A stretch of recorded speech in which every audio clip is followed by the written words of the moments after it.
तर नवी मुंबईतील वाशीमध्ये 2 सोसायट्यांनी केलेल्या अनधिकृत बांधकामांवरती तोडक कारवाई करण्याचे आदेश होते। मात्र या आदेशाला उपमुख्यमंत्री आणि नगरविकास मंत्री एकनाथ शिंदे यांनी स्थगिती दिल्यामुळे यावरती हायकोर्टाने आक्षेप घेतलाय।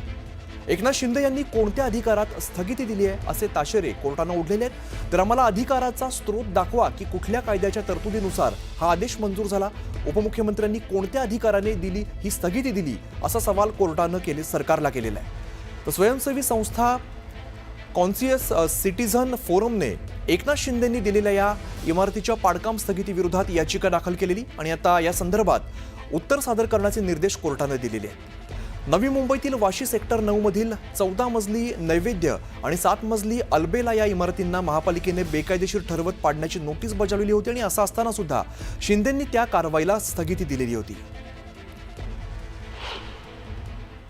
जर एकनाथ शिंदे यांनी काही बेकायदेशीर कामं केली असतील, मुळातच ते स्वतःच बेकायदेशीर आहे।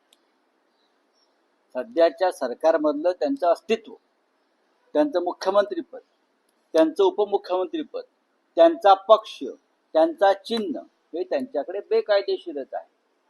अशी बेकायदेशीर व्यक्ती कोणतं कायदेशीर काम करेल याची अपेक्षा महाराष्ट्राने ठेवू नये। याला जबाबदार नरेंद्र मोदी, अमित शाह आणि देवेंद्र फडणवीस आहे। अशा बेकायदेशीर व्यक्तीला मांडीवर घेऊन बसले आहेत। मिस्टर अमित शहा, देवेंद्र फडणवीस त्यांनी कारवाई केली पाहिजे अशा बेकायदेशीर कृत्याबद्दल। कोर्टाला का सांगावं लागतंय? कोर्टाने आदेश द्यावेत त्यांना कारवाईचे, या अशा बेकायदेशीर आदेश देणाऱ्या नगरविकास मंत्र्यांवर।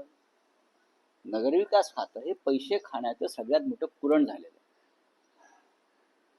मिस्टर शिंदे यांना जी आर्थिक सूज आलेली आहे ती नगरविकास खात्यामुळे आलेली आहे। हे काय हायकोर्टाला माहीत नाही, हे काय देवेंद्रजी फडणवीस यांना माहीत नाही। करावी ना कारवाई, हिंमत असेल तर कारवाई करा, नुसती निरीक्षण नोंदवू नका। आमचा जो कायदेशीर विभाग जो आहे नगरविकासचा, विधी व न्याय विभाग, तो त्या बाबतीमध्ये त्याचं स्पष्टीकरण पुढच्या तारखेला देईल।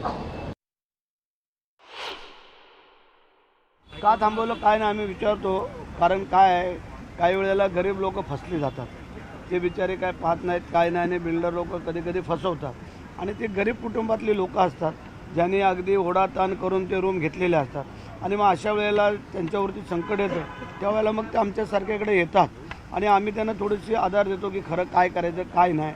आता बऱ्याचशा अशा बिल्डिंगी पूर्वीच्या उल्हासनगर किंवा इकडे होत्या, त्यांना रेग्युलर केलं ना, मग तसं जर काय भाग असला तर चुकीचं काय।